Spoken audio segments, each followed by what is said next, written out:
Hi, this is Simon Candlish and welcome to another marvelous video. We like to think of the Caped Crusader as a lone wolf, and true, most Batman movies do the same thing, but true comic enthusiasts know that Batman's one-man war on crime has never truly been a one-man affair. When he wasn't out adventuring with Superman or Justice League, Batman could be found solving crimes in Gotham City, alongside the Boy Wonder and Bruce Wayne's butler. Over the years, he added some others to his roster of vigilantes, and soon enough, Batman's band of vigilants had grown into a proper family. We all know about how many Batgirls and Robins, the Red Hood and the Oracle, Nightwing and Damian, and even Ace, the Bat-Hound. But it might come as a shock to you that it was Bruce's last recruit who ended up being the only hope of a multiverse trampling through the darkness. In that moment where existence collapsed in on itself, this man rose to become something more than a man, more than a hero, and more than a god. He became an avenger and a protector of the cosmos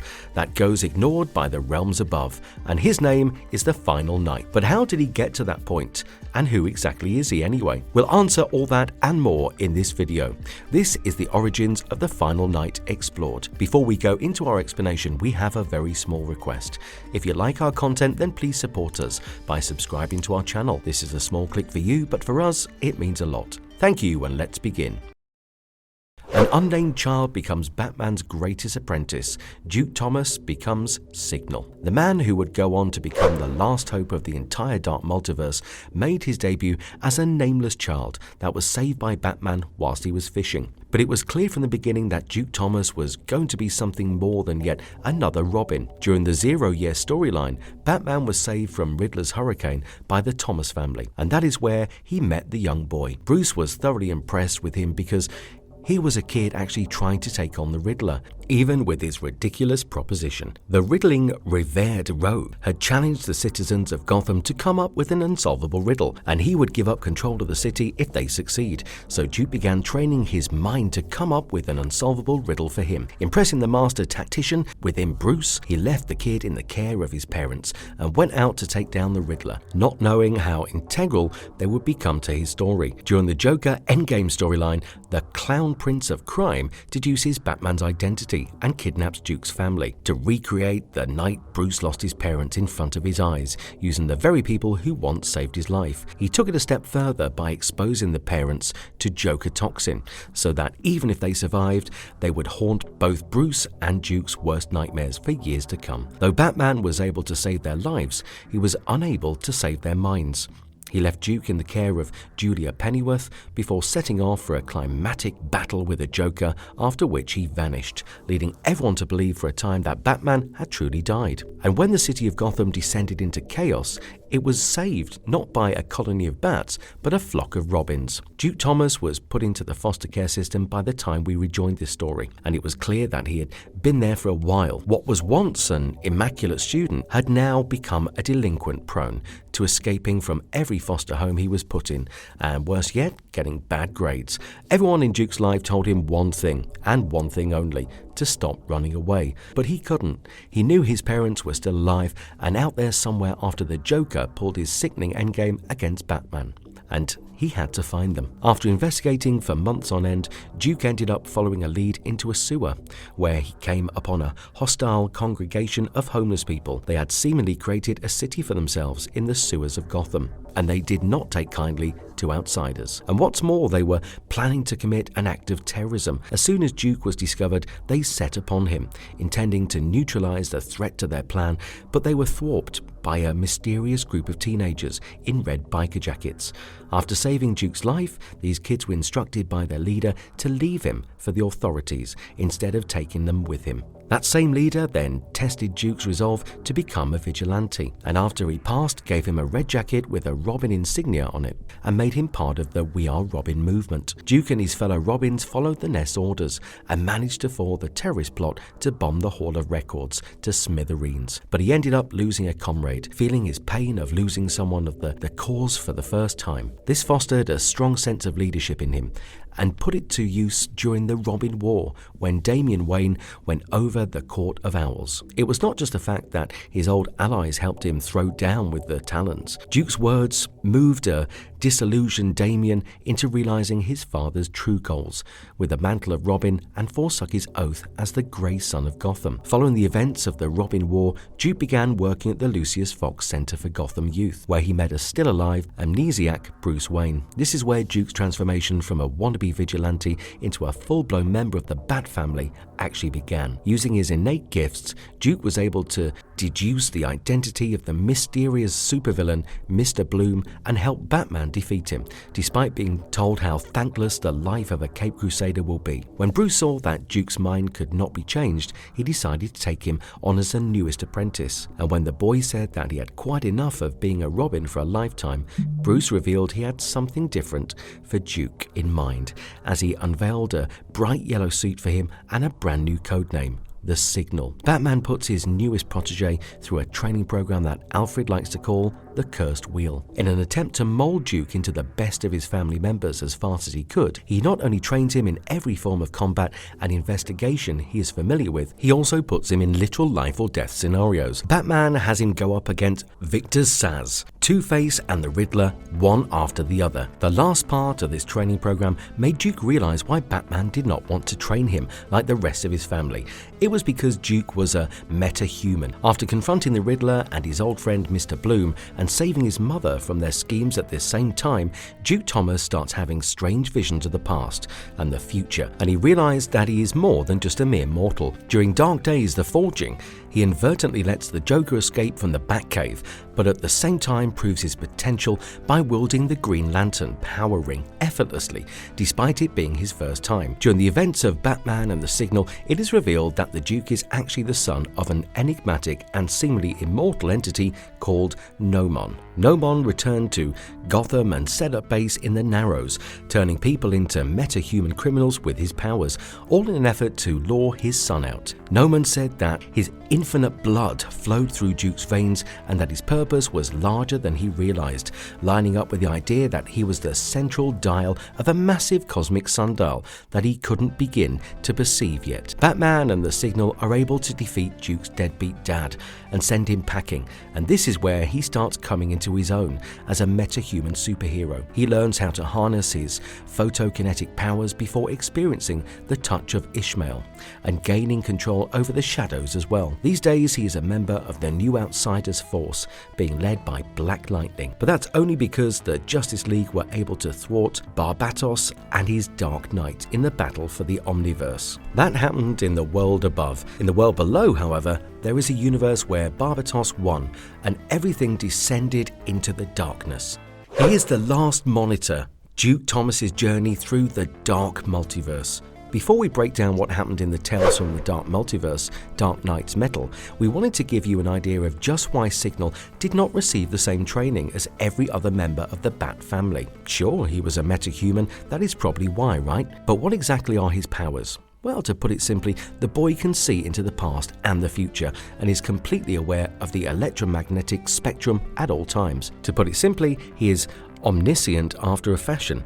And it's all thanks to his innate photokinetic abilities. Though initially it was only strong enough to help him process light differently from regular humans, eventually Duke's powers granted him X-ray vision, telescopic vision, and even the ability to perceive what had happened and what will happen thanks to an ability he calls ghost vision. After being touched by Ishmael, Duke was able to manipulate both light and shadows, and it also granted him a peculiar magnifier effect. Whenever Duke would come into close proximity with another metahuman, their powers would be amplified inadvertently. This could be a byproduct of the Lazarus Pit effects, but it could also be tied to his heritage, as his infinite blood seems to imply that he is an immortal, like Immortal Man and Vandal Savage. And speaking of the former leader of the Bear Tribe and his Wolf Tribe, it is by recounting the tale of these prehistoric human communities that Tempest Fujinot begins this story. He speaks about the three tribes and how each had a role to play. The Bear Tribe are righteous protesters of the innocent, the Wolf Tribe as ferocious predators of all things,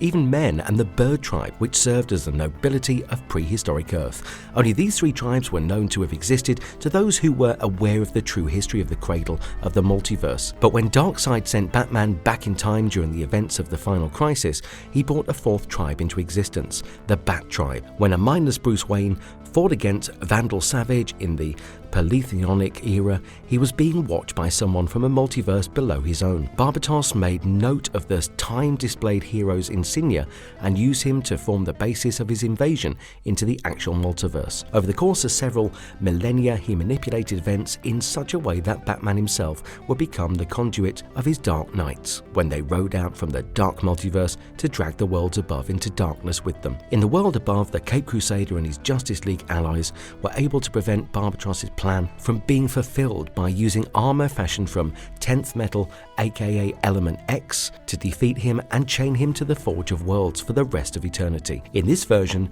dwelling within the dark multiverse, however, none such victory was to be found. Just as he had corrupted the history of the multiverse by essentially creating the Bat Tribe, he had also corrupted the Element X, which the JLA fashioned their divine armors. His consciousness infected Batman first and then spread to the rest of the League as well. Having neutralized his biggest threat, Barbatos then pulled Earth Zero into the dark multiverse and achieved his goal of plunging all hope and happiness into the dark. With all 52 Earths in his grasp, Barbatos began his victory feast, devouring every world while he tethered to the mortal flesh of Bruce Wayne and started a phenomenon called the Death Wave, or the beginning of the end of all existence. The Death Wave began when Barbatos consumed the first Earth he had collected, and would end when he had preyed upon all 52 of them. And when he was done feasting, so was all of reality, with only him left to enjoy the comforts of the void. Tempest, being a part of the Fuginaut race, cannot help this situation, for his role is restricted to being an observer. He has seen this repeated countless times during his life as a Sado watchman. But just as always, he cannot help but to be drawn to observing someone who has been trying to keep this story from collapsing in on itself. We get a splash page showing Barbatos attacking and destroying 5 realities: Earth 3, Earth 5, Earth 12, Earth 18, Earth 37, and Earth 51. The Dragon of Destruction has found a novel way to devour each of these realities, yet the common thread tying them together isn't just him, it's also the Last Monitor, clad in his golden armor, traversing from one universe to the other in the hopes of saving them. This being's lifetime shares much with the Tempest Fuginauts, in that both of them have watched helplessly as one Earth fell after the other. With nowhere else left to run, the Last Monitor comes full circle and returns to where he started his doomed journey in the first place. Earth Zero, or as the Denzians of the planet call it, Earth Metal. As he writes an entry in his journal, he remarks that this might be the last story that is ever written in all of the history, and he isn't entirely wrong to say that out loud. As he watched the Last Monitor jump about the 52 Earths trying to find a way to save them, he wondered to himself how this mortal being was still finding the hope required to continue on such an absurd path. But we realize soon enough that he is living half a lie himself. If it weren't for a pair of power-suppressing glasses that he found on Earth 10 before the Death Wave claimed it, he would only see the ghosts of days past, when life was simpler and hope was to be found at the end of each fight. Such false light was better not heeded these days, though, for he knew that the truth was far more blood-soaked. He laments at having been a disciple of a man once known as the Great Human Hope, for these days all Batman stood for was failure, and takes his monitor helm off, revealing Duke Thomas underneath. The Last Monitor versus the Dragons of the Earth. Duke Thomas tries to take it to Barbatos. What was once the center of all sentient life now resembles a nightmarish hellscape straight out of William S. Burroughs' imagination. The air of Earth Metal is acrid and sulfuric, burning the lungs and skin of those who dare to breathe it. The skies are red as Ragnarok, and the ground is all burning sand and skull fragments. Although Duke's powers have progressed so much that his normal eyesight permanently resides in the past, he wears those glasses he found on Earth 10 to remind him that these things are what is left of his home, and the space in between all of these things is occupied by Barbatos himself and his hideous Dragon of the Bat. Remember how we told you that Barbatos managed to trick Batman by infecting the Element X armor he donned to combat the Bat God? Well, now we see what became of that as a monstrous version of the Justice League confronts the last protege of Bruce Wayne. Superman has been turned into a massive, rotund and mindless beast with a vicious fanged mouth adorning his belly. He is known as Cryptothrax. the true doomsday. The only thing that remained of Hal Jordan was his ring hand, because the Element X armor destroyed the rest of his body, leaving his soul imprinted upon his power ring. Barbados manipulated energy to create the Death Construct, a monstrous being that looks like the Scorpion Demon from the Split Second, had a love child with a Triceratops. Aquaman was transformed into a gigantic serpentine being and forced to devour his own home, therefore being dubbed Tyrant Worm, the Devourer of Atlantis. Wonder Woman was turned into Medusa version 2.0, complete with snake hairs and golden gaze, and renamed Hydra Diana. But the worst fate befell Bruce Wayne. Acting as a conduit for the consciousness of Barbados himself, Batman had been turned into a disturbing, eyeless dragon, with his skin as grey as the smoke from a brimstone fire, calling himself the Dragon of the End. Bruce taunts his former pupil by welcoming him back home and preparing to murder him with gleeful joy. As Duke faces down the dragons of the Bat, he has a chilling sensation. His cosmic awareness allows him to feel the core of a person's soul, and he realizes rather quickly that the monsters in front of him were not copies of his friends. They were his friends. Clark and Diana's respective consciousness was still alive somewhere inside Cryptothrax and the Hydra, put into a deep slumber by the power of Barbados, and the same was true for Bruce as well. But the Dragon of the End insisted that this was Batman's true purpose all along, and that he was meant to become Barbados' ultimate vessel and rule over the Metalverse. And to him, in that moment, Duke was nothing but food.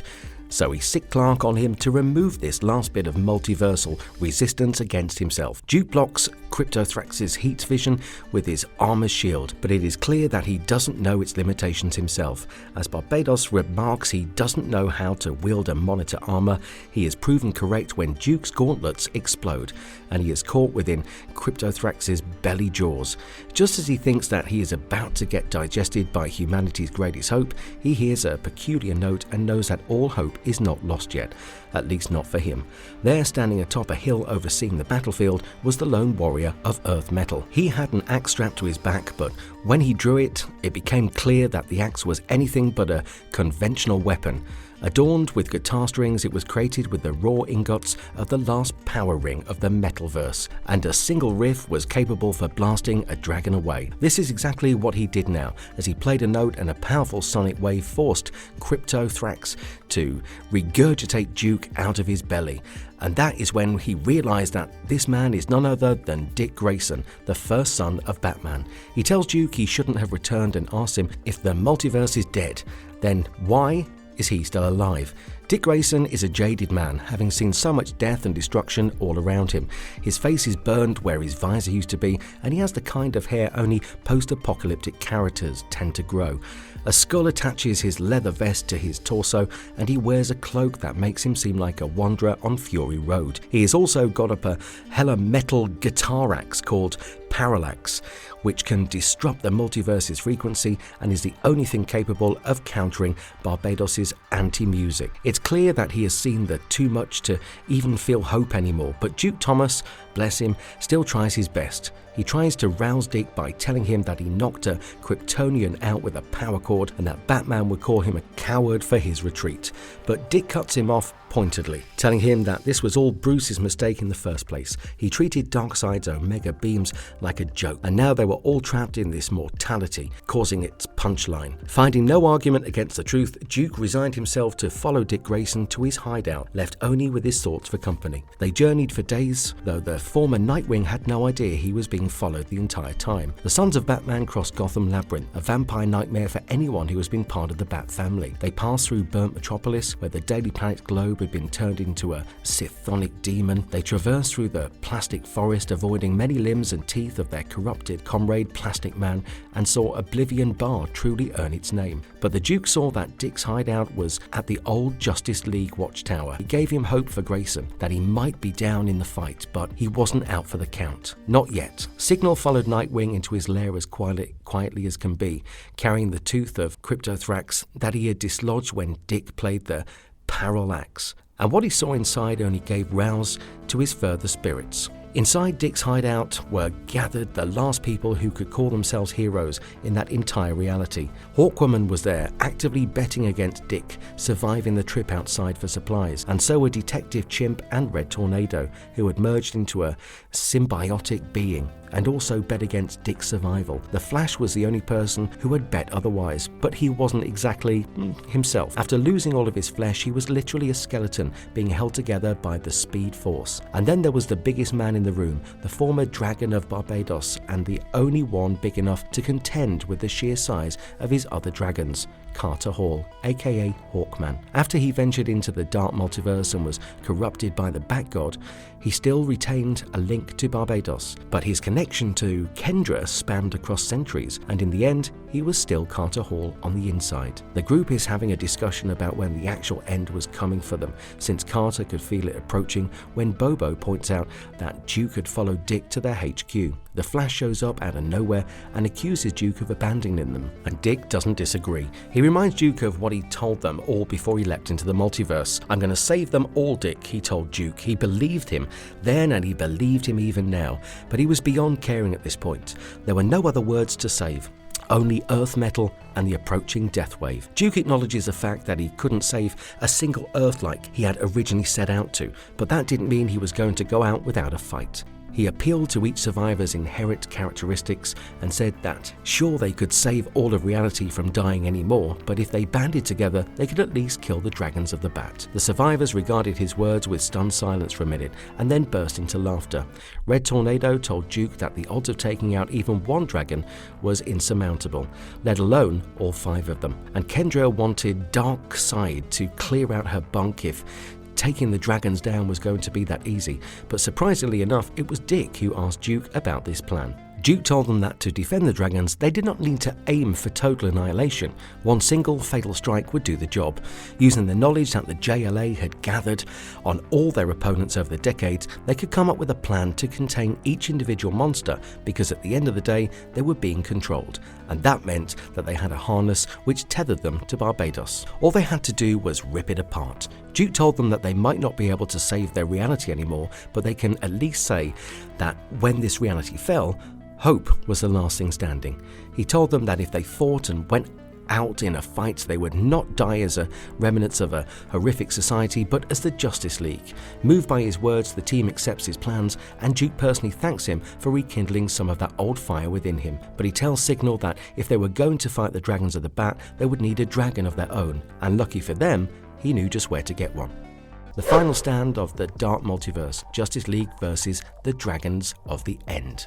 The scene cuts to Batman, who laughs at the heart of justice. He is playing with his trophies but finds them incredibly boring. Remember, Barbados won in this reality, so Perpetua was never even released from the Source War, which meant that the sum of laughs, ambition died when this reality perished. He was realizing just how boring the finality of the death wave really was as he tortures a Joker dragon, telling it it's just not funny when the helmet of fate's resonance with the Duke's hope alerts him to the Justice League's arrival. He uses Zatanna's hand to restrain Hawkman, Hawkgirl, Flash, Detective Chimp, and even Duke, and all the while taunting them and laughing like the madman he was. He says that he had expected the Hawks to strike him because they were raptors, and that he was such delicious bait. He didn't expect the Flash to show up, didn't know which Flash it was on account of his skeletal frame, but he felt bad for him because he looked worse than Deathwave. He was fascinated by Bobo and Red Tornado's symbolic relationship and decided to add the maroon mecha monkey to his collection of war trophies, but he had entirely forgotten about Duke Thomas's existence, so to see him there was an honest delight for laughs. Duke had spent 2 years fleeing the Deathwave and trying to protect whatever he could from its inevitable approach, but now that he was here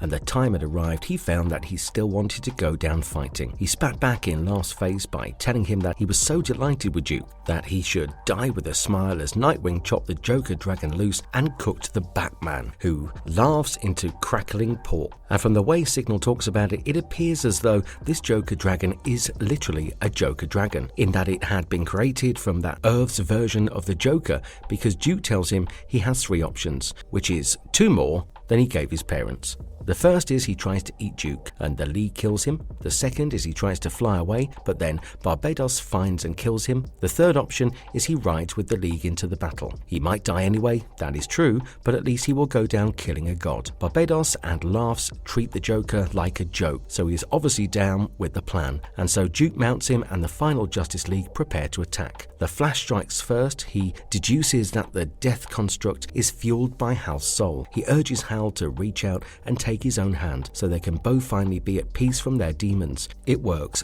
and both Flash and the Green Lantern perish, which is the best thing for both of them. Red Tornado and Detective Chimp are able to snare the Hydra Diana with her own lasso of truth, which caused all three of them to start petrifying. Bobo told his robotic friend that it was time for them to leave and instructed Red Tornado to detonate, which blew up all three of their petrified bodies. Hawkman and Hawkwoman tag-teamed the Tyrant Worm and died setting fire to the Devourer of Atlantis, which left only two people on either team. As Duke Thomas and Dick Grayson flew the Joker Dragon through the sky, Cryptothrax gave them challenge from underneath.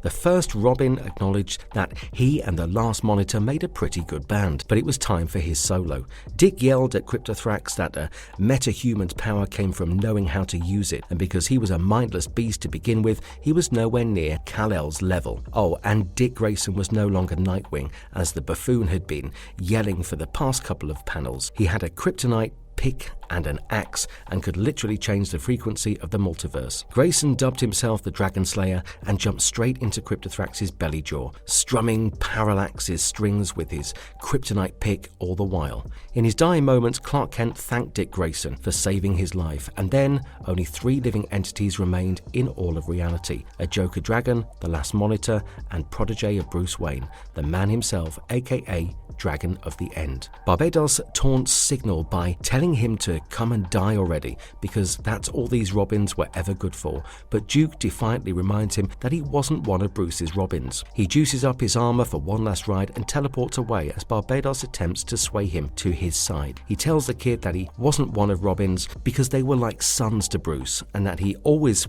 was just a tool in his belt. But Barbados was willing to show him some degree of mercy. The Signal might not have been as close to Bruce as a Robin or a Batgirl, but he was loyal to him until he was taken over by the Batgod. So he had one offer for him. He could either die or join Barbados and harmonize with his anti-music to bring about the death of all reality himself. That way he could continue to serve his master loyally even after the death of his world, because after all, Barbados was Bruce Wayne's true nature. But Duke was having none of it. With his dragons gone, Barbados' anti-music was weaker, and it allowed the last Monitor to make full use of his armor. The Bat-God constantly called him out for his naivety all this while and told him that hope only made him a fool, to which Duke replied that it made him Batman instead. Teleporting inside the Dragon of the End's body, Duke located the real body of Bruce Wayne that was tethering him to this terrible form of Barbados and cut him free. Teleporting outside the Dragon of the End's body, Duke Thomas waves the tooth of Cryptothrax he has been carrying with him this entire issue over his head and brings it down upon his mentor in one swift motion. Behind him, the Bat-God shrieks and quivers and dissipates into cosmic dust and thunder, his anti-music finally having ran out of its last beat. But the damage had already been done. Deathwave had arrived at Earth Metal, and Duke Thomas knew only one way he could survive it. He picked up Parallax, which had somehow survived Dick Grayson's headfirst plunge into Cryptothrax's belly, and used it to skin the hide of a god. Using the flesh of the Dragon of the End, he fashioned himself armor that looked like a Frank Herbert version of the medieval Batman armor, and with the Parallax in his hand, made it to the end of his reality. In those final moments, Duke Thomas did what he did best, and he ran. But at the destination he found Tempus Fuginaut, and believe it or not, this is where things get even more dicey, because this man who had just avenged his entire multiverse killed his master himself to get there, and now face to face with someone who saw it all and did nothing to prevent it. Tempus Fuginaut knows well that his kind is bound by cosmic law to not interfere, but try explaining that to someone who just went through the entire emotional spectrum in the span of a few minutes, and that too without having to directly wield the power rings. Small wonder then that the Duke punched Tempest so hard that he was flat on his back in the last panel of this comic. But that blow was the first in a new life he was going to create for himself. 52 universes had been there when he set out to save the multiverse. and now they were all gone, and every hero and villain went along with them. He had many names: Duke Thomas, the Signal, the Last Monitor, Robin, even Batman for a little while. But as he stood there drinking in the fact that he was still alive in this decrepit dark multiverse, he made a new vow and took on a new name. No longer would words in the darkness be left to suffer their fate as is. In his primordial realm of creation and destruction, there were only two choices: to hunt or be hunted. And Duke Thomas was done running. He would no longer step away from the dark, rather he would step into and cleanse it from within. His multiverse had died, so be it. There were countless others out there in the dark multiverse, and if he was the only one powerful enough to help them even a little bit, then that was going to be his duty henceforth. He would ride into the darkness and purge the monsters, not as the Signal, not as Robin or Batman, but as the final knight of the dark multiverse.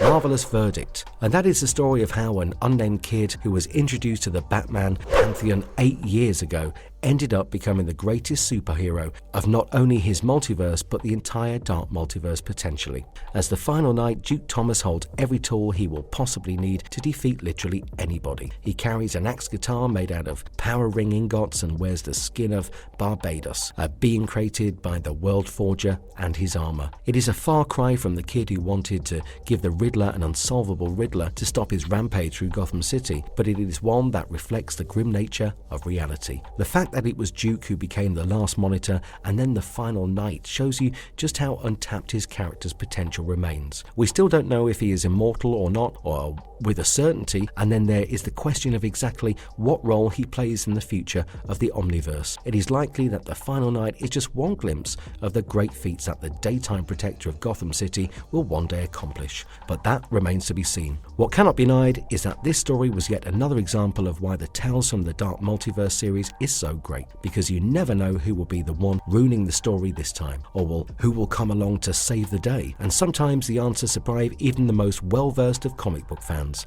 And if you liked our content, don't forget to leave a like and subscribe to us if you haven't already. Have a good one and be safe. Thanks everyone.